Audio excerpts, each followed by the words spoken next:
Allez hop, on y va, en route pour l'enthalpie.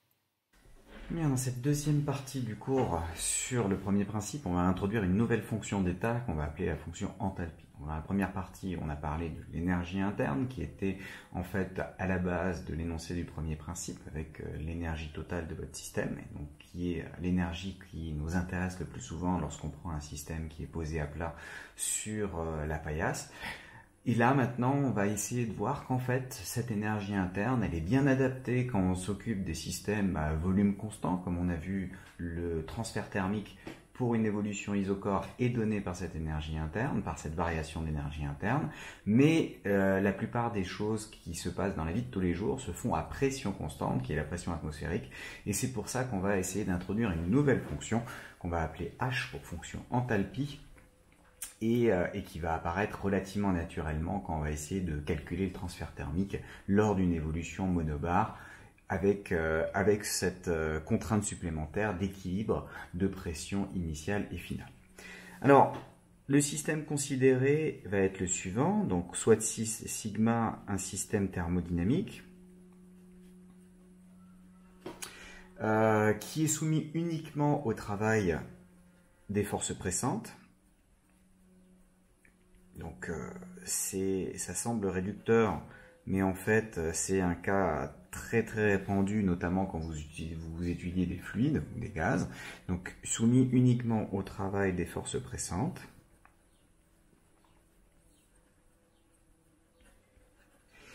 Et tel que on est à un équilibre initial avec une pression du système que je note PI, un équilibre final avec une pression du système qu'on note PF et qui est soumis à une transformation monobar, ça veut dire à une transformation telle que la pression externe reste constante. Donc ça c'est ce qu'on sait, et on va supposer en outre que la pression initiale est égale à la pression finale et elle est égale à la pression extérieure. Donc c'est les seules choses qu'on sache sur notre transformation. On ne sait pas du tout de l'évolution de la pression du système au milieu, on ne sait même pas si elle est définie correctement. Elle pourrait très bien être différente de la pression extérieure si besoin, mais on sait qu'il est en contact avec ce qu'on appelle un réservoir de pression ou un pressostat aussi, et donc un système où la pression extérieure reste constante. Alors, si je veux calculer le travail dans ces conditions-là, je reviens à la définition, c'est l'intégrale de l'état initial à l'état final des moins Pxt dV. Or, la pression extérieure, je peux la sortir de mon intégrale étant donné que par définition, elle est constante. Donc je me retrouve avec l'expression du moins Pxt et l'intégrale des dV, et donc simplement ça me donne la différence des volumes entre le volume initial et le volume final. Alors là, je vais développer ça en disant que ça me fait du moins facteur de Pxt Vf moins Pxt Vi. Et puis je vais dire, ah bah tiens, ici Pxt, en fait, c'est la pression finale, donc je me retrouve avec moins PFVF. Et là, au début, je vais dire, ah bah c'est la pression initiale finalement aussi, donc j'écris ça moins PIVI. Et là, vous voyez que ça s'écrit de nouveau comme la variation d'une certaine quantité PV entre la valeur initiale et la valeur finale. Donc, je me retrouve avec moins la variation de IAF du produit PV. Donc, le travail entre l'instant initial, lors de la transformation entre l'instant initial et l'instant final, s'écrit relativement sympathiquement pour une évolution monobar. Et comme on a imposé en outre cette contrainte-là, vous voyez qu'on peut faire apparaître la pression de notre système. Alors, petite attention au niveau du vocabulaire, on a dit que monobar c'était uniquement soumis à une pression constante, pression extérieure constante. Vu que cette situation sert particulièrement quand il y a égalité avec la pression extérieure à l'instant initial et l'instant final, il existe des exercices pour qui monobar est visiblement synonyme de monobar plus cette contrainte. Normalement c'est pas le cas, mais si jamais dans un exercice on vous dit la transformation en monobar et puis on ne dit pas rien de plus, et que vous avez besoin qu'il y ait égalité de la pression initiale et de la pression finale, il y a fort à parier qu'en fait l'hypothèse a simplement été oubliée ou a été prise dans la définition de monobar, alors que normalement ça ne devrait pas être le cas. Bon, alors si maintenant j'écris mon premier principe pour mon système qui reste tranquillement en place, donc pour lequel le premier principe, la variation d'énergie totale, s'écrit simplement comme la variation d'énergie interne, c'est le travail reçu par le système plus le transfert thermique reçu par le système. Donc ça s'écrit moins delta PV plus le transfert thermique. Et ça me permet d'écrire que le transfert thermique, en faisant passer de l'autre côté, c'est delta U plus delta de PV. C'est donc la variation de la quantité qu'on va appeler U plus PV. Et ça, c'est ce qu'on va noter H, et ça va être notre enthalpie. Donc on introduit une fonction, qui va être une fonction d'état, qui s'écrit H égale U plus PV. Alors pourquoi c'est une fonction d'état? Parce que c'est la somme de deux choses qui sont des fonctions d'état. Le U, ça dépend de l'état de votre système, sa température, son volume, et puis le produit PV dépend de l'état du système, puisqu'il dépend de la pression et du volume qui décrivent l'état du système. Donc il ne dépend en fait que des valeurs, donc à chaque état du système, vous pouvez définir cette fonction. Et c'est indépendant de la manière dont vous allez aller d'un état à un autre. Donc si on introduit ce H plus PV, cette fonction, elle est telle que lors d'une transformation monobar avec équilibre des pressions, donc lors d'une transformation monobar avec équilibre des pressions initiales et finales avec l'extérieur,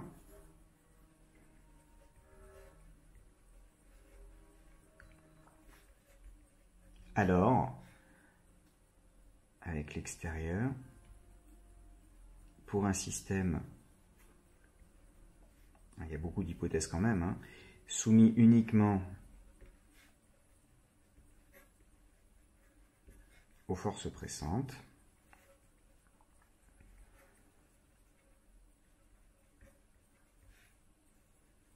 on a que le transfert thermique reçu par le système, c'est la variation d'enthalpie de ce système. Donc si on est capable d'estimer l'enthalpie lors du départ et à l'arrivée, lors de l'état initial et lors de l'état final, vous pouvez tout de suite savoir quel est le transfert thermique qui aura été reçu par votre système dans ce cas-là. Donc ça, c'est le pourquoi de cette fonction enthalpie, parce que ces transformations avec équilibre, avec contact avec un pressostat sont très très courantes. C'est simplement, on vit dans un système dans l'atmosphère, et l'atmosphère vous impose une pression constante. Et c'est la fonction principale, notamment qui sera vue en thermochimie et utilisée en thermochimie pour la simple raison que l'essentiel des réactions chimiques que l'on va faire se font en contact avec l'atmosphère, donc dans des conditions qui vont être des conditions de contact avec le pressostat. Et donc on va pouvoir, les chimistes ont pris l'habitude de travailler avec l'enthalpie plutôt qu'avec l'énergie. Donc on appelle H l'enthalpie, on va le redéfinir et le marquer explicitement tout à l'heure. Alors on va faire le cas d'une transformation isobar.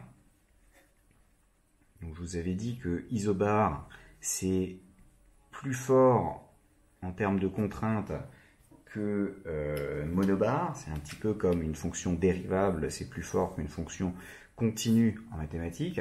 C'est la même idée, mais en particulier, si c'est isobar, c'est forcément monobar. Donc isobar impose monobar.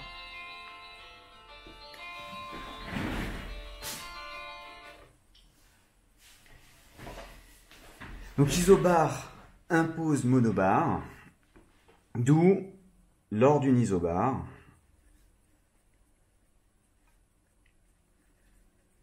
le transfert thermique reçu donc d'un système soumis uniquement aux forces pressantes.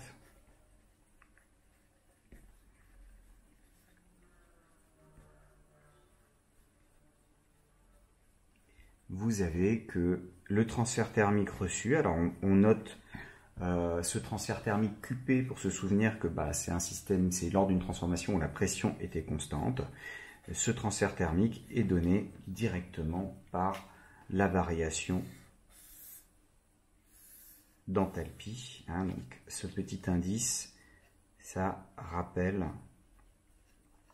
que la pression est constante. Alors une petite remarque, un petit retour sur la partie qu'on avait fait la fois dernière, c'est que on avait montré que pour une isocore, le transfert thermique, on a du coup noté QV en disant que c'est le volume qui était constant, c'était la variation d'énergie interne. Là vous voyez, l'énergie interne va être la bonne fonction thermodynamique lorsque vous aurez des évolutions qui seront à volume constant, et l'enthalpie sera la bonne fonction thermodynamique quand on veut essayer de regarder les transferts thermiques pour les évolutions qui sont à pression constante. Donc ça, c'est les propriétés, le pourquoi on introduit cette fonction enthalpie. Et là maintenant, on va décrire un petit peu ce que c'est que cette fonction enthalpie. Donc enthalpie, ça s'écrit, ça commence comme énergie, et puis il y a un H quelque part, il est là, et c'est celui-là qu'on a gardé comme sigle pour la fonction. Ce qui fait que du coup, dans le chapitre où j'ai introduit l'humidité relative et l'humidité absolue, je les ai notés petit h et grand H, mais vous voyez que très rapidement, cette notation va s'effacer parce que en thermodynamique, quand on parle de grand H, on parle toujours de l'enthalpie, et donc c'est pour ça que les notations d'humidité relative et absolue sont un peu fluctuantes, parce que c'est pas très adapté finalement de prendre un H, et donc ça n'apparaît que lorsque on n'a pas besoin forcément d'enthalpie dans le système. Alors, petite définition, donc on l'a déjà vu pour le cas particulier de la transformation monobar et de la transformation isobar. Donc on va définir de manière générale l'enthalpie comme étant U plus PV, donc soit sigma un système thermodynamique. On définit la fonction H sous la forme U plus PV. Donc si on connaît l'énergie interne, on connaît la pression et le volume, on est capable de calculer ce machin. Donc là vous avez l'énergie interne. Là c'est la pression du système. Et ça, c'est le volume du système, donc c'est l'énergie interne aussi du système. Donc à partir de ces données-là, on est capable de calculer cette enthalpie. Alors à savoir que l'enthalpie se mesure en joules, elle est homogène à une énergie. C'est pas tout à fait la même chose. Alors on a gardé le en de énergie, le En justement, et qui va se retrouver dans entropie parce que c'est relié à ces choses-là. Là c'est carrément, ça se mesure dans la même unité, mais c'est pas totalement de l'énergie. Donc se mesure en joules, est homogène à une énergie. Puis finalement, ça va être de l'énergie qu'il faudra donner sous forme thermique, par exemple, lors d'une transformation isobar. Donc, il va y avoir un lien. C'est une fonction d'état, comme U. Donc, ces fonctions, on dit une fonction d'état, donc ça ne dépend que de l'état du système. Et quand vous voulez calculer la variation entre un état initial et un état final, ça ne dépend pas de la manière dont vous y allez. Comme calculer une variation d'altitude, ça ne dépend pas du trajet que vous avez pris, que vous alliez directement ou en prenant ou en passant par un intermédiaire plus bas. Votre variation d'altitude sera toujours la même. Donc c'est une fonction d'état. Donc ça c'est le point important. Et elle est extensive.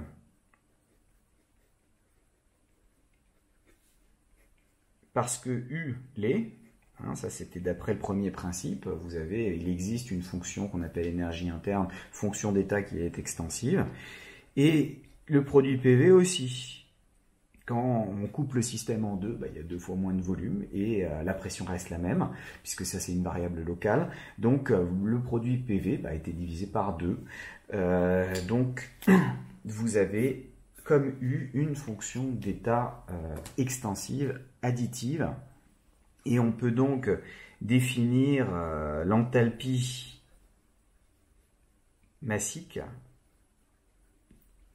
qui, comme je vous l'ai dit, les grandeurs massiques, c'est les minuscules en règle générale, donc L sera noté petit h, et cette enthalpie massique, c'est tel que c'est l'enthalpie divisée par la masse. Vous avez aussi l'enthalpie molaire, H indice M, qui va être l'enthalpie divisée par le nombre N de moles de votre système. Et puis voilà, donc vous avez les informations. Alors si vous regardez cette expression-là, ça va vous donner du U sur M plus PV sur M. Et U sur M, c'est en fait l'énergie interne massique, donc l'énergie interne par unité de masse. Et V sur M, c'est en fait le volume massique, le volume pour 1 kg, pour une unité de masse de votre système. Donc ça vous permet d'obtenir un lien entre l'enthalpie massique, l'énergie interne massique et le volume massique de votre système. D'ailleurs, tant qu'on y est, on va tout de suite faire un petit exercice. Donc j'aimerais que vous preniez l'exercice 7 du TDT4. Je vous l'affiche normalement à l'écran. Donc prenez 2 minutes pour réfléchir, mettez sur pause et puis regardez comment est-ce que vous pouvez obtenir les informations dans les cases qui manquent pour simplement voir comment se manipulent ces petites choses.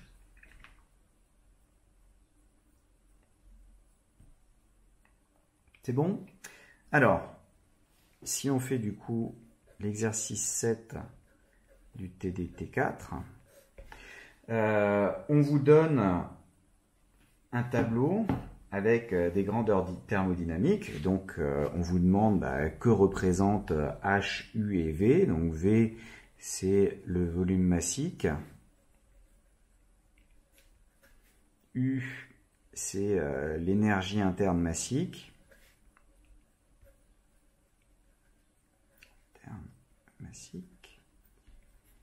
Et V, c'est l'enthalpie massique.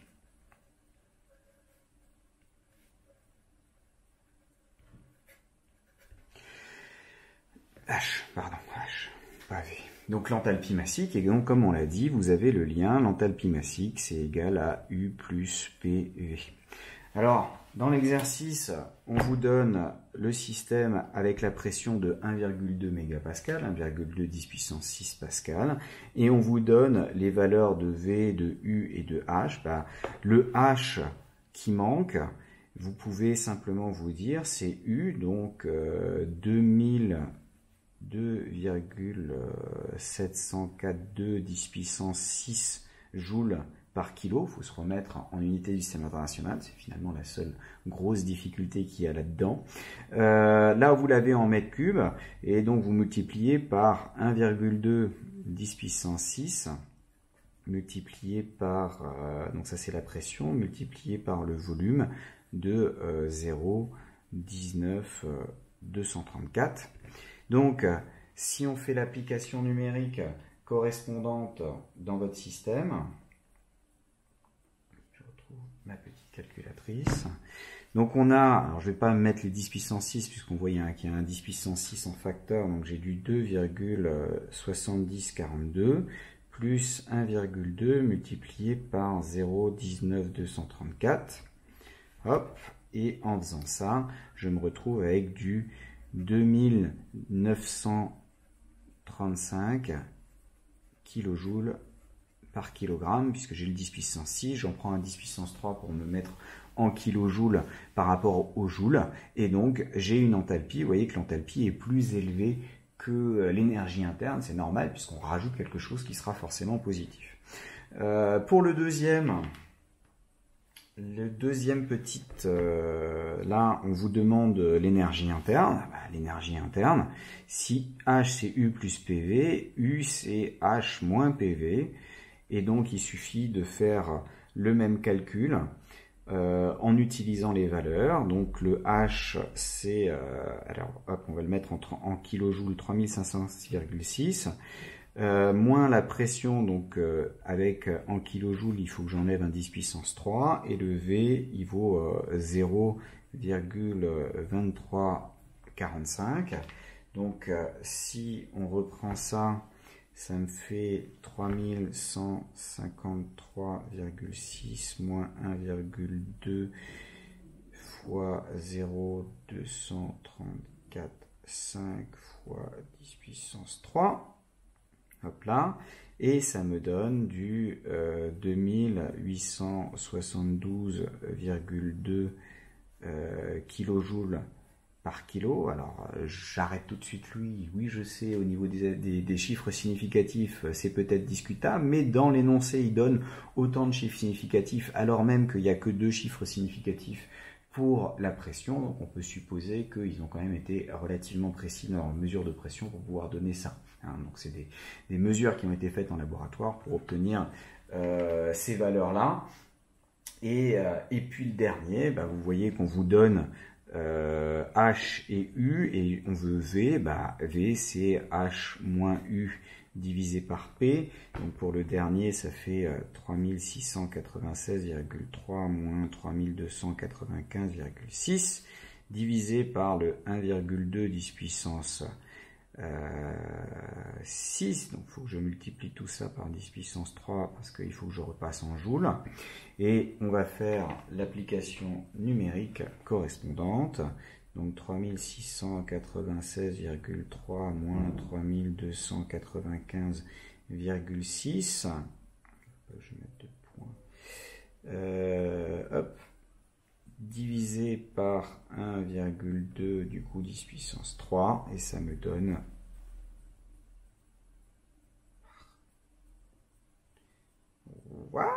je vais y arriver. On va mettre 1000, on va pas s'embêter.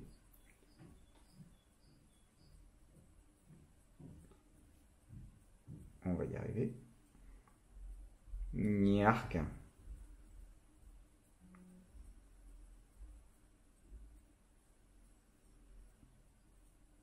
Voilà, donc ça fait 0,334 mètres cubes par kilogramme.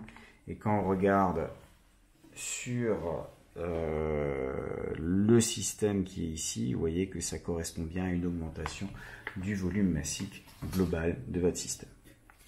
Bon, alors, l'enthalpie, c'est bien beau. Donc là, on peut avoir des tables thermodynamiques qui vous donnent les valeurs pour n'importe quelle chose que vous avez pu étudier, à condition que vous avez pu payer des gens pour réussir à les étudier et les avoir, ces informations. Mais en tant que théoricien, la plupart du temps, il faut bien se débrouiller avec ce qu'on a. Et ce qu'on va faire, c'est qu'on va essayer de prendre des modèles. Et dans le cas des gaz parfaits, on a quand même un truc particulier, c'est que PV il est égal à nRT. Et donc automatiquement, l'enthalpie d'un gaz parfait, c'est rien d'autre que l'énergie interne de ce même gaz parfait plus nRT. Et ça me permet de l'avoir, ou encore, si on regarde en divisant par le nombre de moles, l'enthalpie molaire du gaz parfait, c'est l'énergie interne molaire du gaz parfait, plus RT, ce qui me permet d'avoir une expression relativement simple. Bon, en particulier, comme on avait que l'énergie interne molaire du gaz parfait, c'était quelque chose qui en fait ne dépendait que de la température, alors automatiquement le H molaire du gaz parfait, c'est une fonction uniquement de la température. Donc il n'y a que la dépendance en température qui est importante, et ça c'est caractéristique pour les gaz parfaits.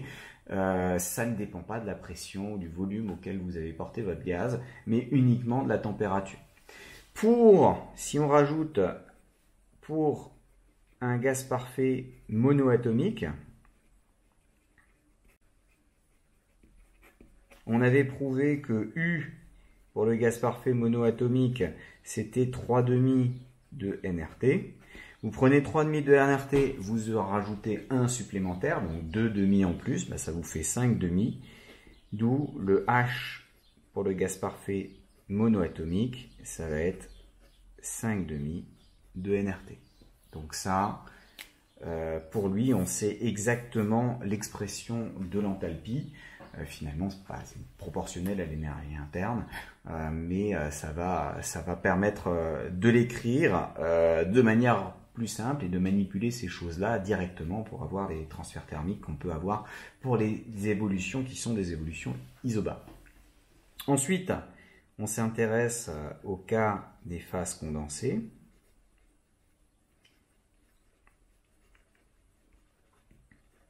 Alors, dans le cas des phases condensées, les phases condensées prennent très peu de place. Vous voyez que pour le gaz parfait, on avait une énergie interne et le produit PV qui sont du même ordre de grandeur. L'un c'est 3,5 de nRT, l'autre c'est 2,5 de nRT. Ils sont du même ordre de grandeur, donc on ne va pas pouvoir négliger un terme devant l'autre. Pour une phase condensée, vous allez avoir que les volumes vont avoir tendance à varier beaucoup moins que pour un gaz. Et donc la variation d'énergie interne, si la variation d'énergie interne reste de l'ordre de grandeur de ce qu'on peut attendre en temps normal, la variation du terme en PV risque d'être beaucoup plus faible. Et donc en pratique, le terme qu'on va rajouter dépend un peu de la pression et ces variations vont quasiment pouvoir être assimilables aux variations d'énergie interne. Donc on va dire ça comme ça. Donc pour une phase condensée,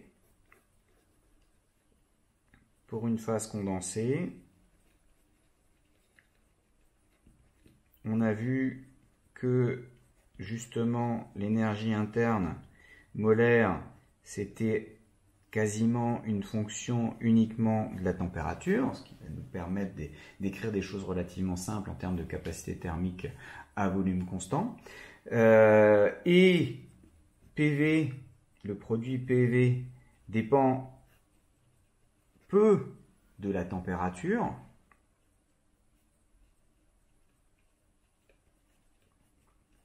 Pourquoi? Parce que vous avez supposé votre phase condensée, le modèle de phase condensée qu'on a, c'est un modèle incompressible, indilatable. Le volume ne change ni avec la pression ni avec la température. Ce qui veut dire que, comme il est indilatable, là en l'occurrence, donc vous avez que son volume ne change pas. V ne change pas avec T, d'où l'enthalpie molaire, on va pouvoir dire elle aussi qu'elle ne dépend que de la température pour une phase condensée. Alors c'est important quand vous ferez vos résumés de cours de pas simplement noter les formules, parce que sinon très vite vous allez vous rendre compte que vous avez des formules j'ai U égale 5,5 de RT, U égale 3,5 de RT, U égale 7,5 de RT, c'est laquelle qui est bonne. Il faut non pas seulement noter les formules, mais surtout savoir sur quel système ça s'applique. Parce qu'on considère à chaque fois la même chose, l'enthalpie, l'énergie interne, mais pour différents modèles, un gaz parfait monoatomique, un gaz parfait diatomique, une phase condensée. Et pour ces différents modèles, on peut dire des choses plus intéressantes la plupart du temps, et donc il faut bien noter vos hypothèses de départ pour vous y retrouver, parce que c'est l'une des difficultés de la thermodynamique, c'est de savoir comment retrouver et quelle formule utiliser, et du coup quelles sont les hypothèses d'application de la formule. Alors, on avait parlé déjà dans quelques chapitres de la capacité thermique à volume constant. Et je vous ai dit, il va y en avoir une autre qu'on va appeler capacité thermique à pression constante. La capacité thermique à volume constant, sa définition disait que le volume était constant lors de la variation de la fonction qu'on considérait, en l'occurrence l'énergie interne. La capacité thermique à pression constante, ça va être cette fois-ci une dérivée partielle à pression constante. Donc, soit sigma, un système décrit par les variables d'état, pression, volume et température. Donc, on appelle capacité thermique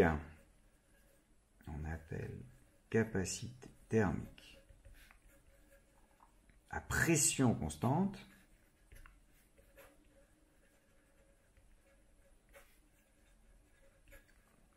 la quantité qu'on va noter CP, alors attention avec un C majuscule, CP, parce qu'il va y avoir un C minuscule de nouveau, ça va être la dérivée d'un truc par rapport à la température en restant à pression constante. La dernière fois, on avait pris l'énergie interne parce que l'énergie interne, c'était le système qui se comportait bien par rapport au transfert thermique quand vous étiez à volume constant.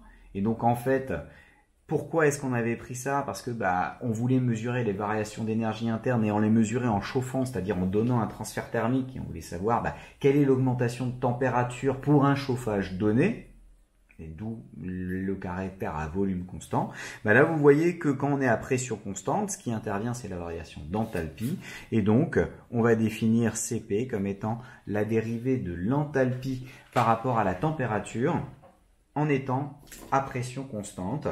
Ça veut bien dire que ce truc-là, les thermodynamiciens expérimentaux qui vont faire les mesures, qu'est-ce qu'ils vont faire? Ils vont se mettre à pression constante, ils vont rester là, et ils vont chauffer votre système, ils vont lui fournir un transfert thermique dont on sait évaluer la quantité parce qu'on brûle tant et tant de bois ou tant et tant de pétrole ou que sais-je. Et donc, ce transfert thermique va être évalué et ils vont mesurer la variation de température du système. Et quand on fait le rapport de la variation d'enthalpie sur la variation de température, ça vous donne une idée de la dérivée. Alors bien sûr, si vous faites beaucoup de mesures pour avoir, et à chaque fois vous mesurez la nouvelle température, la pente de cette fonction h en fonction de la température, ça va être cette capacité thermique à pression constante. Et de même que pour la capacité thermique à volume constant, le CV, Cp va pouvoir s'écrire soit N fois CPM, pour dire que c'est le Cp molaire, soit la masse multipliée par le petit Cp. Donc là, il faut vraiment que vous fassiez attention à différencier vos minuscules, vos C minuscules des C majuscules, et pour faire la différence avec cette capacité thermique molaire, donc capacité thermique molaire, et ça, c'est la capacité thermique massique, toujours à pression constante. D'où le petit p, comme je vous ai dit, même origine que le p qui est là, même origine que le v qui est là, c'est pour dire qu'est-ce qui est constant lors de votre évolution. Donc ça, c'est pour l'introduction de cette histoire de capacité thermique à pression constante qui va nous donner des informations sur la fonction enthalpie. Alors on va tout de suite regarder, alors pardon, ici c'était le petit a définition, bien sûr. Il va y en avoir beaucoup, de petits trucs. Donc ça c'était la définition, petit b, cas des gaz parfaits.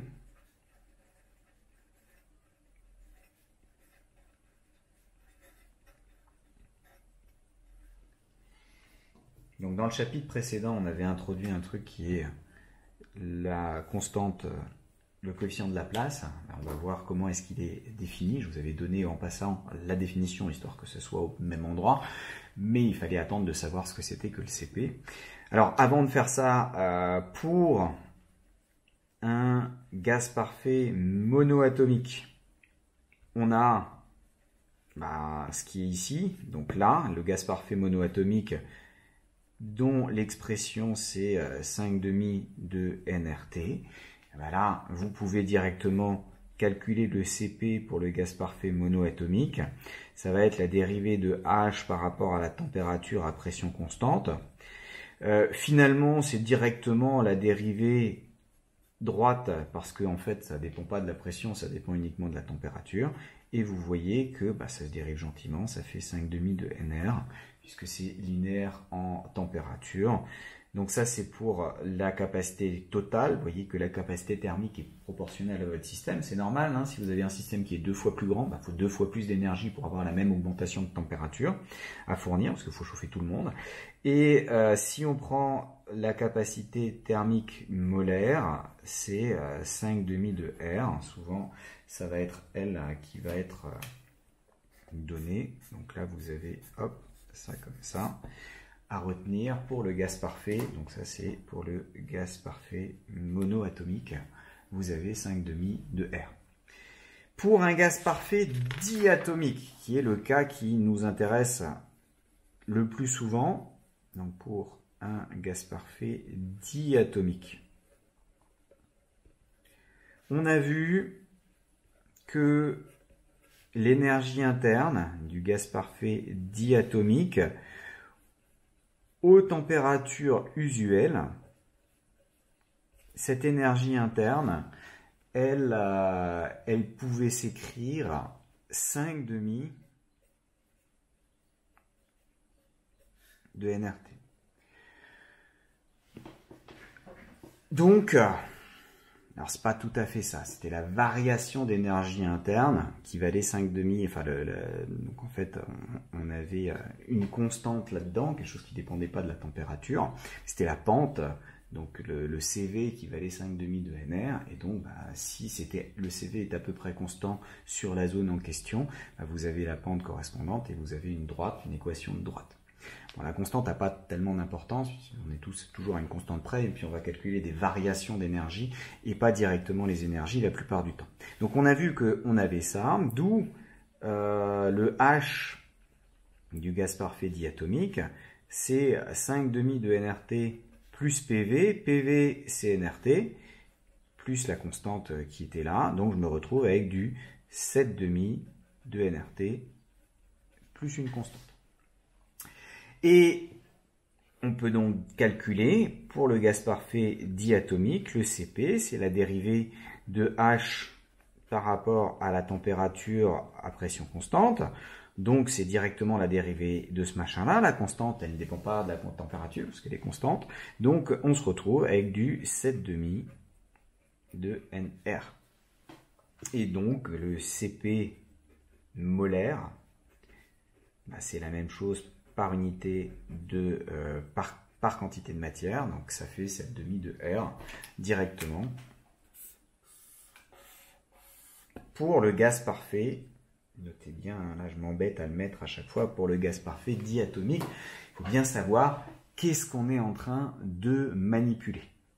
Donc il y a quand même un petit lien. Pour le monoatomique, on a 5,5 de R, pour le diatomique, on a 7,5 de R. Alors le triatomique, ce ne sera pas 9,5 de R, mais il y a quand même quelque chose. Donc pour les autres gaz parfaits, en général, ce qu'on peut dire, c'est que comme H ne dépend que de la température, et suit du coup la deuxième loi de Joule. Vous vous souvenez, la première loi de Joule, c'était l'énergie interne ne dépend que de la température. La deuxième loi de Joule, c'est l'enthalpie ne dépend que de la température. Donc, un gaz parfait, ça vérifie que l'enthalpie ne dépend que de la température. Donc, on peut dire que, donc pour les autres gaz parfaits, comme vous avez que H molaire, c'est H molaire juste de la température. C'est la deuxième loi de Joule. C'est au cas où quelqu'un vous croise et vous parle des lois de Joule. Donc on peut dire que le Cp pour un gaz parfait, c'est en fait quelque chose qui ne dépend que de la température aussi. Alors là, il se trouve que c'est carrément constant. C'est une dépendance un peu bizarre en température parce que c'était linéaire en température avant. Mais quand on est sur les phases où le Cv est en train de changer avec la température, le Cp du coup aussi change. Mais en tout cas, ça ne dépend que de la température, ça ne dépend pas de la pression, ça ne dépend pas du volume, ça dépend juste de la température de votre gaz. Et c'est ça qui va être important. On en vient donc au fameux coefficient de Laplace.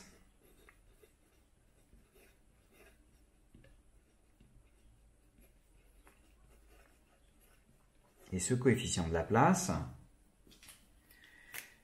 on le définit comme le rapport des capacités thermiques à pression et à volume constant, toujours le plus grand au-dessus, parce qu'on veut avoir un truc qui est supérieur à 1. Enfin. Donc on va dire que gamma, c'est Cp divisé par Cv. Alors vous voyez que si je divise en haut et en bas par le nombre de moles, ben je peux dire que c'est aussi le Cp molaire divisé par le Cv molaire. Et je peux aussi diviser en haut et en bas par la masse, donc c'est le Cp massique divisé par le Cv massique. Et c'est lui qui va nous donner le coefficient qui est intéressant dans la loi de Laplace, PV gamma égale constante. Je vous le rappelle, c'est pour une évolution adiabatique quasi-statique d'un gaz parfait. On a besoin des trois évolutions et pour lesquelles, justement, le gamma ne dépend pas de la température. Vous voyez que Cp et Cv, comme ici, dans les températures usuelles, ce sont des constantes, j'ai un rapport de constante. Et donc, par exemple, pour un gaz parfait monoatomique, vous avez que Cv, c'est 3,5 de Nr. Cp, on a montré du coup que c'est 5,5 de Nr. Bah, vous avez que gamma, c'est 5,5 divisé par 3,5, les Nr se simplifient et donc je me retiens avec du 5 tiers, donc à peu près du 1,67. Donc ça c'est la valeur du gamma pour l'hélium, pour le néon, pour le krypton, enfin tous les gaz nobles qui sont gentiment monoatomiques. Pour l'air, et donc de manière générale pour les gaz parfaits diatomiques, aux températures usuelles, donc il faut que je rajoute un truc, mais bon, généralement on travaille aux températures usuelles, sauf cas très particuliers. Cv il vaut 5,5 de Nr, Cp il vaut 7,5 de Nr, et donc vous avez votre gamma qui vaut 7,5 divisé par 5,5, les Nr se simplifient, donc 7 cinquièmes, donc en fait 1,4. Et ça, très souvent dans les exercices, vous allez voir qu'il y a, enfin qu'on vous donne un gamma de 1,4 pour l'air ou le gaz qu'on est en train de considérer, qui en général du coup est un gaz parfait diatomique. Si on vous donne que gamma vaut 1,4, c'est que votre gaz est un gaz parfait diatomique. Bon, alors, en fait, la donnée de gamma suffit à remonter aux valeurs de Cv et de Cp pour un gaz parfait. Il suffit de connaître le gamma de votre gaz pour avoir à la fois Cp et Cv. Du coup, c'est assez intéressant. Donc, on va essayer de regarder ce lien entre Cp et Cv pour un gaz parfait. Il a déjà été utilisé dans le TD-T3 parce qu'on vous avait dit en chapeau du TD, vous avez donné certaines relations qui permettent de résoudre les exercices. Donc là, on va le démontrer, savoir d'où est-ce que ça sort. Voilà. Alors, comment est-ce qu'on va faire ça? Eh ben, on a déjà que le H du gaz parfait, c'est égal au U du gaz parfait plus nRT.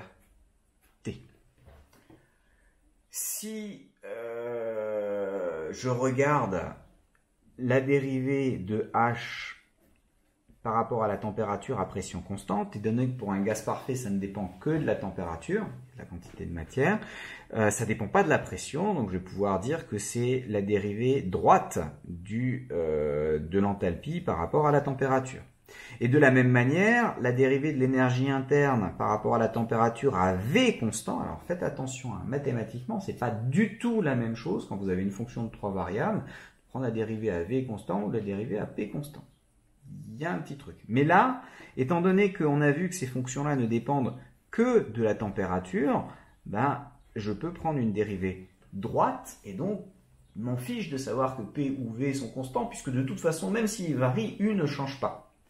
Donc je me retrouve avec ces deux choses-là et ces fonctions étant reliées par ça, les dérivées par rapport à la température, ben, je peux avoir dH Gp par rapport à la température, c'est égal à du du gaz parfait par rapport à la température, plus la dérivée de ça, donc nR.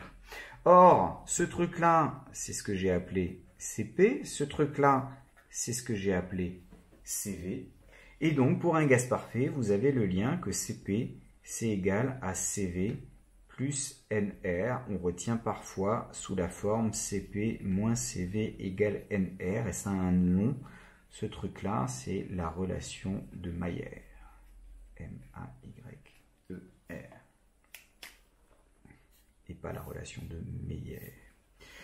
Donc on a un lien direct entre Cp et Cv. Ça, c'est le premier lien. Et le deuxième lien, c'est celui-là. Vous avez aussi que Cp, c'est égal à gamma Cv, par définition de gamma, qui est le rapport Cp sur Cv. Je multiplie par Cv et j'obtiens l'expression de Cp. Bon, à partir de ces deux équations, donc on a Cp, c'est Cv plus Nr, et Cp, c'est gamma Cv. Ben, vous voyez que je remplace l'un dans l'autre. Ça me donne gamma Cv égale Cv plus Nr. Donc, gamma moins 1 facteur de Cv égale Nr. Et donc, Cv égale Nr sur gamma moins 1. Si vous connaissez le nombre de moles de gaz et le coefficient gamma, vous connaissez la valeur du Cv de votre gaz parfait. Et Cp, c'est facile à obtenir, c'est gamma fois Cv. Et donc, c'est gamma Nr sur gamma moins 1. Donc, connaître le nombre de moles et le gamma du gaz est suffisant pour connaître à la fois le coefficient, la capacité thermique à volume constant du gaz parfait et la capacité thermique à pression constante de votre gaz parfait. Bon, donc on a joué avec nos gaz parfaits, qui est un modèle qui est fort sympathique, mais ça aide pas quand on a un liquide ou un solide, donc on a besoin aussi de faire un modèle pour une phase condensée. Alors vous allez voir que pour les phases condensées, ça va être plus simple, finalement. Donc, pour nos phases condensées, donc on a déjà dit que l'énergie interne ne dépendait que de la température et que le H, il dépendait presque que de la température aussi.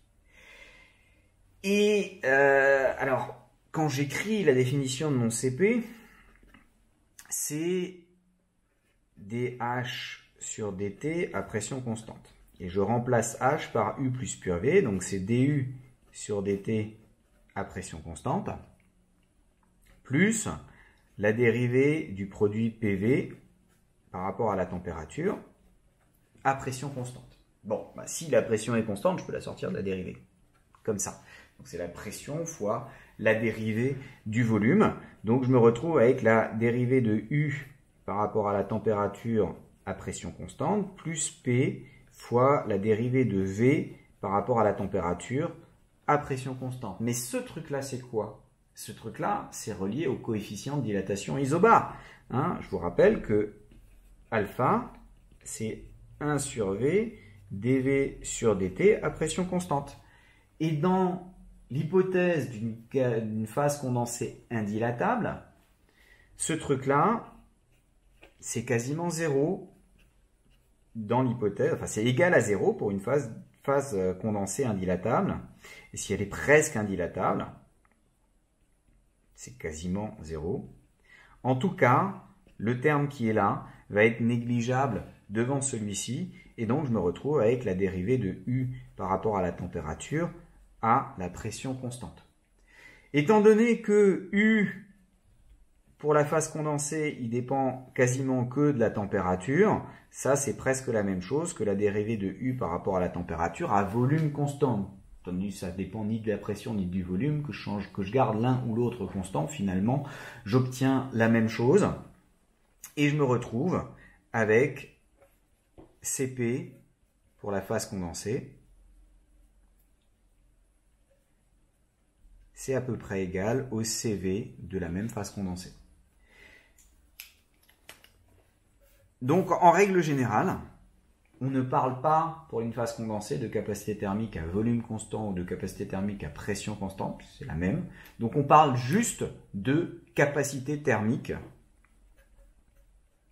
On parle juste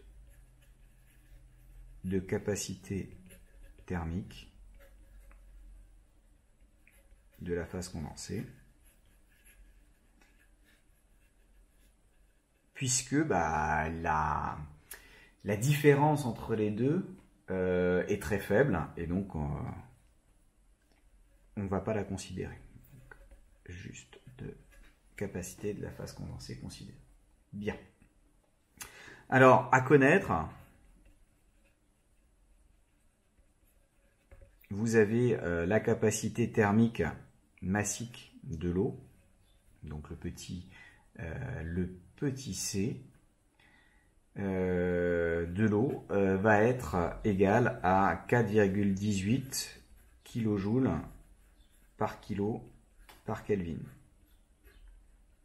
C'est l'énergie, il faut 4,18 kJ d'énergie pour augmenter la température d'1 Kelvin pour 1 kg d'eau liquide. Donc c'est eau liquide. Parce que pour la glace, ça va être légèrement différent, pas tellement différent, mais quand même un petit peu, ce qui fait qu'en fait, c'est un très très bon liquide caloporteur. C'est pour ça que vous utilisez de l'eau dans les radiateurs. Un, c'est parce que c'est facile à s'en procurer. Et deux, c'est parce que justement, il faut beaucoup d'énergie pour augmenter un petit peu sa température. Ce qui veut dire qu'en donnant beaucoup d'énergie à votre eau, sa température ne va pas trop augmenter, risque pas de faire fondre vos canalisations. Et en passant dans les canalisations, vous allez avoir cette énergie qui pourra revenir vers vous au niveau des radiateurs. Alors, donc ça, c'est à connaître. Et si vous regardez pour un métal, votre C est de l'ordre de 0,4 kJ par Kelvin. Alors après, ça dépend du métal, bien sûr. Mais en gros, c'est 1/10 de la capacité calorifique de l'eau. C'est pour ça que le métal, en fait, va changer beaucoup plus facilement de température avec une même augmentation, avec un même transfert thermique.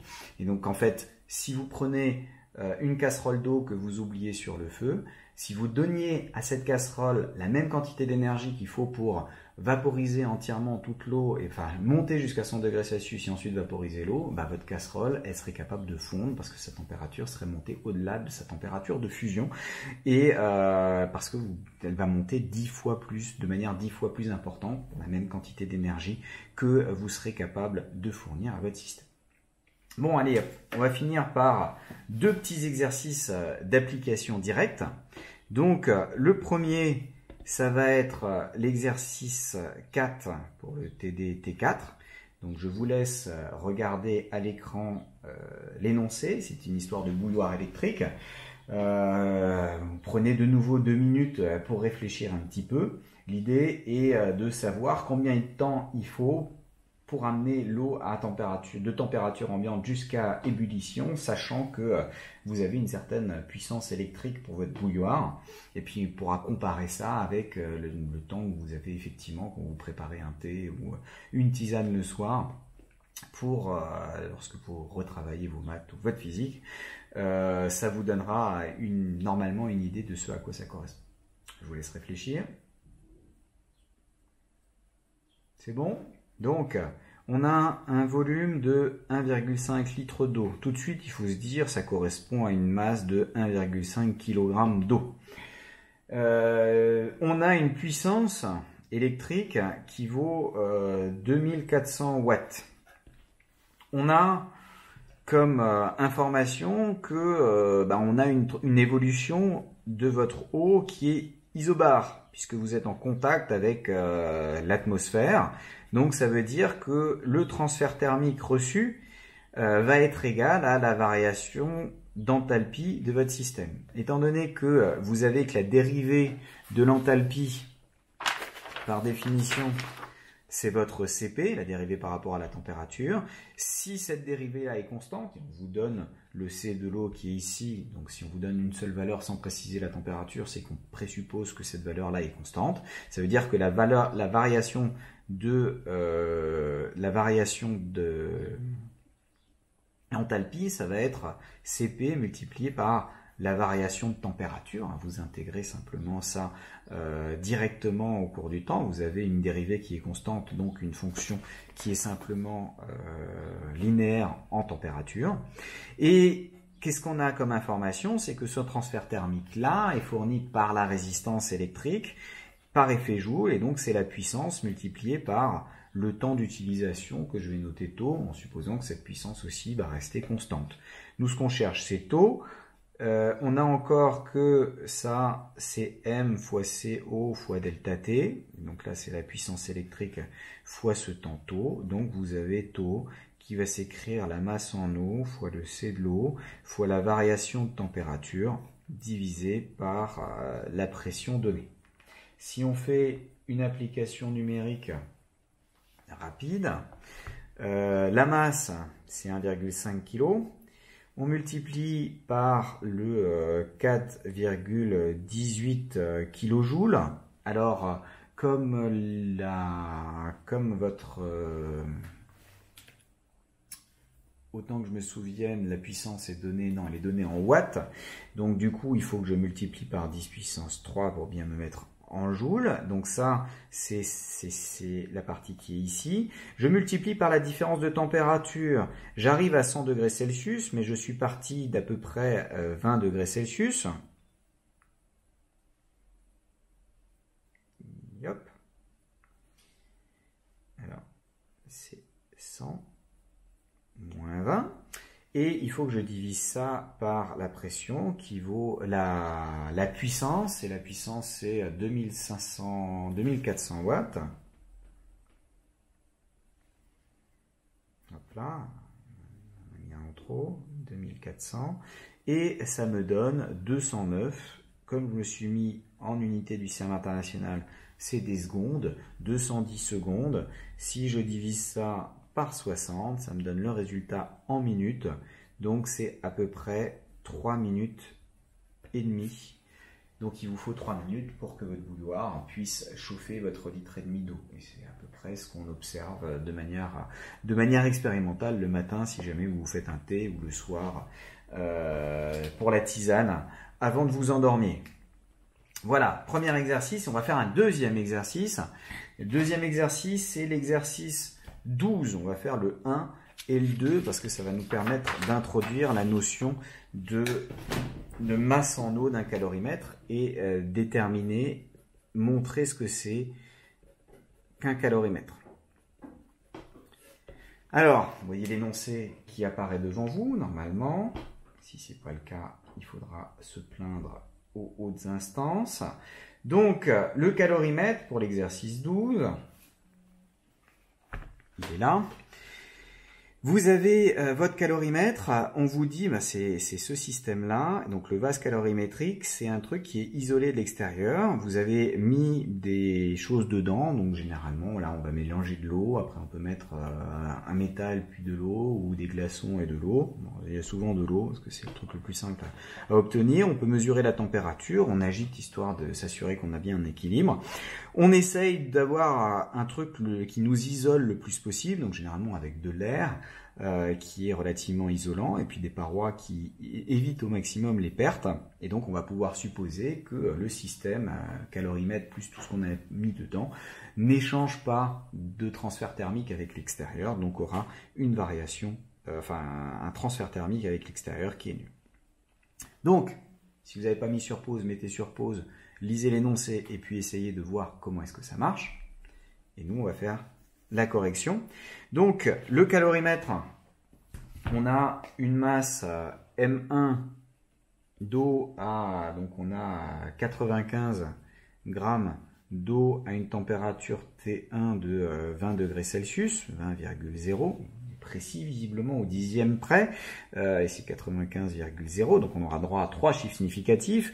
On a une masse M2 qui vaut 71,0 grammes à une température T2 qui vaut 50 degrés Celsius. Là, et on fait le mélange et on aimerait la température à l'équilibre. On va dire θ1 pour température, histoire qu'on les a mis en degrés Celsius et de garder ça. Alors quel est le raisonnement? Quelle est l'évolution de votre système? Déjà, le système qu'on va prendre, c'est M1, la première masse d'eau, M2 et le calorimètre. Donc ça, c'est mon système. Quelle est l'évolution de ce système? Il a une évolution en contact avec l'atmosphère et sa pression reste toujours égale à la pression atmosphérique, donc une évolution qui est une évolution isobare. Si l'évolution est isobare, je peux dire que la variation d'énergie, d'enthalpie de mon système, c'est égal au transfert thermique. On fait une hypothèse que notre calorimètre il est bien isolé, avec des parois athermanes, donc il a une évolution qui est adiabatique. Donc le transfert thermique qui reçoit de l'extérieur est nul, vous avez Q égale 0, ce qui m'impose que la variation d'enthalpie de mon système, forcément, va être nulle. Bon, maintenant, qu'est-ce que je peux dire pour cette variation d'enthalpie? J'aimerais bien avoir une expression. Et là, le problème, c'est que je ne peux pas prendre mon système, il est multiphasé au départ. J'ai le calorimètre, j'ai la masse M1, la masse M2, ils n'ont pas la même température. Donc, je ne peux pas définir une enthalpie pour le système dans son ensemble au départ. Donc, ce que je vais faire, je vais dire que l'enthalpie, c'est une grandeur qui est extensive. Ça veut dire que si je prends les différents sous-systèmes, l'enthalpie totale, c'est la somme des enthalpies des sous-systèmes. Donc, la variation d'enthalpie totale, c'est la somme des variations d'enthalpie de chacun des sous-systèmes. Ça, c'est un raisonnement qui va vraiment revenir tout le temps en thermodynamique. Donc, j'ai la variation pour la masse 1, j'ai la variation, alors on va mettre un indice ici, la variation d'enthalpie pour la masse M2 et j'ai la variation d'enthalpie pour le calorimètre. Alors, dans un premier temps, on va négliger ça parce que c'est le cas du petit 2. Donc, on va négliger cette variation-là dans un premier temps. Bon. On peut donc directement regarder la variation d'enthalpie pour la masse M1. Ça va être la capacité calorifique de cette masse M1 multipliée par la variation de température de la masse M1. Et cette variation de température, c'est je pars d'une température θ1 et j'arrive à la température θ. Alors, vous regardez bien, vous voyez bien que là, j'ai transformé mes T en θ. Normalement, si j'ai des Kelvin, j'ai pas le droit de passer en degrés Celsius comme ça sans faire attention. Notamment dans PV égale NRT, il faut faire absolument attention à ça. Dans la loi de Laplace, le T gamma, P puissance 1 moins gamma égale constante, il faut super faire attention à ça. C'est très très important. Mais là, comme j'ai une différence et que pour passer des Kelvin au Celsius, j'ajoute une constante ou je soustrais cette constante, la différence reste inchangée que je sois en Kelvin ou en Celsius. Donc, je peux raisonner gentiment sur les Celsius. Donc, j'ai la variation d'enthalpie pour mon premier système.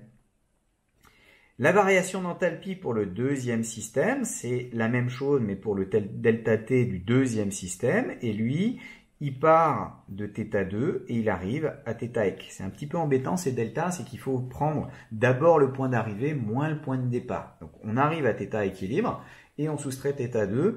Là, j'avais la même température, ou j'ai plutôt la même température à l'équilibre, mais les deux sous-systèmes étaient à des températures différentes avant qu'on ne procède au mélange, et donc au début de notre expérience.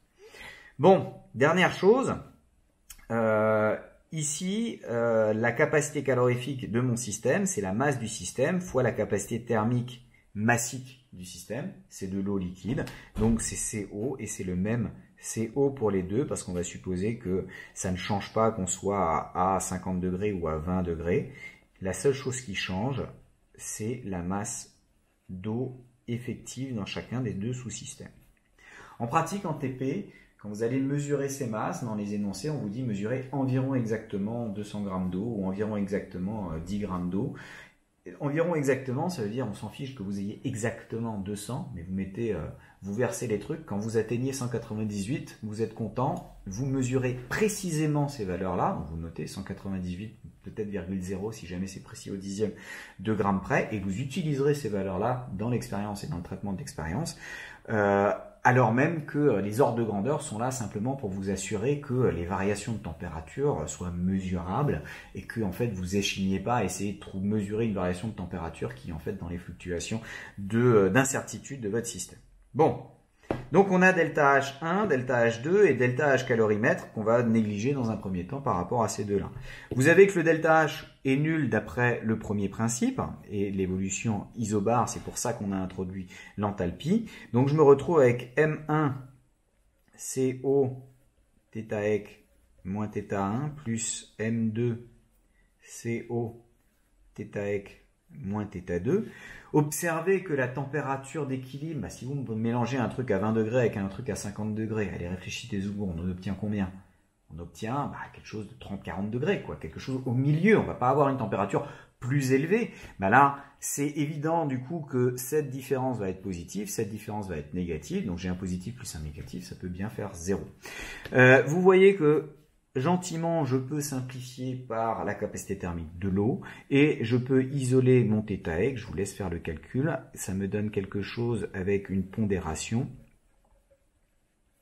avec du M1 θ1 sur M1 plus M2 et M2 θ2 sur M1 plus M2 qui apparaît. Et donc en fait, j'ai une moyenne pondérée. La température va être une moyenne pondérée. Donc si vous prenez 2 litres d'eau à 50 degrés Celsius et 1 litre à 20 degrés Celsius, vous allez obtenir 40 degrés Celsius, 2 tiers, 1 tiers, plus proche du 50. Si au contraire c'est 2 litres à 20 degrés et 1 litre à 50 degrés, vous obtiendrez plus que 30 degrés Celsius. C'est comme ça que vous pouvez essayer de régler la température du bain pour les bébés, qui doit être relativement précise en estimant et en faisant des mélanges. Quand votre machin il est trop chaud, vous rajoutez de l'eau froide et vous estimez la quantité d'eau froide qu'il faut rajouter en fonction de ce qu'il y a déjà et de la baisse de température que vous voulez donner. Très utile la physique pour élever les enfants. Bon, donc on a la température d'équilibre. Et si on fait l'application numérique, vous voyez que je peux garder mes températures en degrés Celsius, que ça ne me pose pas de problème particulier. Donc j'ai 95 fois 20 plus 71 fois 50 divisé par 95 plus 71. Et ça me fait une température de 21,4 degrés Celsius. J'arrondis à 3 chiffres significatifs. Ah non, c'est un peu bas. J'étais en train de me dire quand même, c'est un peu bas. C'est parce que ici, il m'a multiplié par 0. Et donc en fait, j'ai du 32,8 degrés Celsius. Voilà, c'est un petit peu plus logique puisque j'ai à peu près du 2 tiers, 1 tiers. J'ai un peu plus à 20 degrés Celsius. Donc je dois être plus proche des 20 degrés Celsius que des 50, mais pas aussi proche que ce que j'étais là, parce que sinon ça serait difficile en fait à mesurer précisément en TP. On peut faire encore la partie 2, donc si vous ne l'avez pas encore faite, vous allez pouvoir mettre sur pause. On ne fait pas encore la partie 3, on a besoin du grand 3 correspondant de ce cours-là pour le faire, donc ce sera pour la prochaine fois. Mais faites la partie 2, mettez en pause, faites la partie 2 et regardez qu'est-ce que c'est cette histoire de masse en eau? Posez-vous la question, qu'est-ce qu'ils ont bien voulu dire avec cette histoire de masse en eau? Et après, voyez voir si ça correspond à ma correction. Donc au niveau de la masse en eau, l'idée c'est que la masse en eau du calorimètre, c'est la masse d'eau équivalente au calorimètre du point de vue thermique. Donc thermiquement équivalente, on va dire, équivalente au calorimètre. Bon, donc cette masse d'eau, elle est telle que, donc ils l'ont appelée mu, alors pas confondre avec une masse volumique, mais c'est simplement pour avoir un truc qui ressemble à un M. Donc mu, il est tel que la capacité calorifique, mu fois la capacité calorifique de l'eau, c'est égal à la capacité thermique du calorimètre, direct, en entier. Le calorimètre, il n'est pas fait en eau. Mais si on avait de l'eau, est-ce que ce serait plutôt 10 grammes? Est-ce que ce serait plutôt 100 grammes? De sorte que si vous avez cette information-là, vous pouvez tout de suite dire si le calorimètre est effectivement négligeable. Si la masse en eau du calorimètre, c'est-à-dire l'équivalent en eau que représente le calorimètre comme inertie thermique, est très faible devant la quantité d'eau que vous avez effectivement mise, alors vous serez tranquille. En règle générale, un bon calorimètre va avoir une masse en eau de l'ordre de 10 grammes. Vous voyez que là, du coup, je fais à peu près une dizaine de % d'erreur en faisant cette approximation-là pour négliger la variation d'enthalpie due au calorimètre. Si j'ai un mauvais calorimètre, il peut aller avoir jusqu'une masse en eau de 100 grammes. Et là, du coup, il y a la moitié de l'énergie qui normalement revient à cette masse-là, qui va dans le calorimètre aussi. Et donc, c'est plus du tout, c'est comme si l'eau avait 2 fois plus d'inertie thermique que ce à quoi on attend, et les valeurs que vous allez mesurer ou vous allez prédire ne seront pas du tout les bonnes. Donc, comment est-ce qu'on calcule cette masse en eau? Donc, on vous dit qu'on observe un θ équilibre qui vaut 31,3 degrés Celsius à la place des 32,8 qu'on a trouvé précédemment. Donc on trouve une température qui est plus basse parce qu'il a fallu réchauffer le calorimètre en plus. Donc on va plus négliger maintenant ce delta H calorimètre. Delta H calorimètre, c'est la capacité thermique du calorimètre, qui est une phase condensée, multipliée par la variation de température du calorimètre. Et je dis que cette capacité thermique, je veux savoir quelle masse d'eau va être équivalente à ce truc-là. Donc, si mon calorimètre était en eau, quelle masse il aurait, multiplié par la variation. Donc, lui, ça va être θ équilibre observé. Alors, je ne vais pas avoir mon OPS tout le temps. Et puis, le calorimètre, il a démarré à θ1, puisqu'on avait mis la masse M1 dans le calorimètre et versé la masse M2 au début de l'expérience. Donc, maintenant, mon équation va légèrement changer.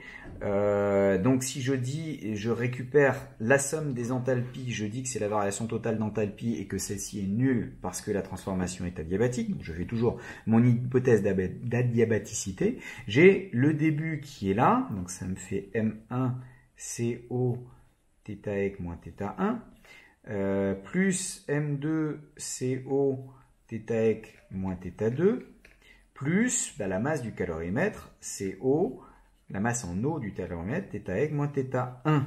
Et là, vous voyez que de nouveau, étant donné que j'ai considéré le calorimètre comme étant constitué d'eau, enfin, quel serait son équivalent si c'était de l'eau, ces trucs-là se simplifient et vous voyez que le mu peut s'isoler relativement facilement. On va avoir une division par θ moins θ1. On va avoir du moins M1 θ moins θ1 moins M2 θ moins θ1. Alors, voyons voir à l'application numérique.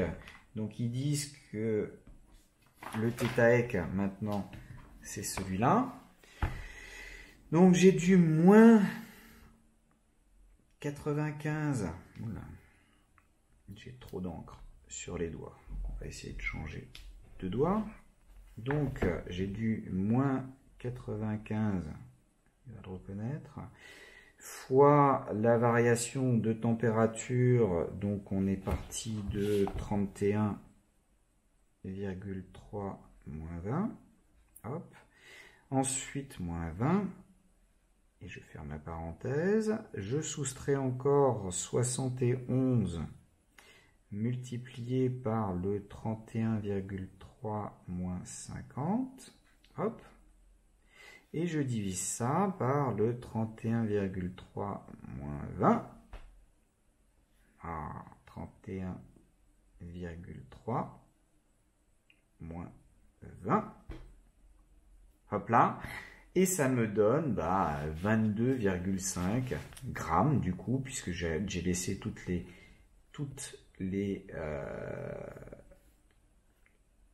masses en grammes. Donc vous voyez que mon calorimètre, il est quand même pas mal, il n'est pas excellent. 10 grammes en eau, c'est vraiment très bon. 22 grammes, c'est pas trop mal, hein. C'est pas le pire des calorimètres qu'on puisse imaginer, mais vous voyez que 22 grammes comparé aux 70 ou aux 95, ça fait quand même un tiers de la quantité d'énergie, d'enthalpie supplémentaire pour avoir ces variations. Bon alors en fait la partie 3 de l'exercice est tout à fait faisable, hein.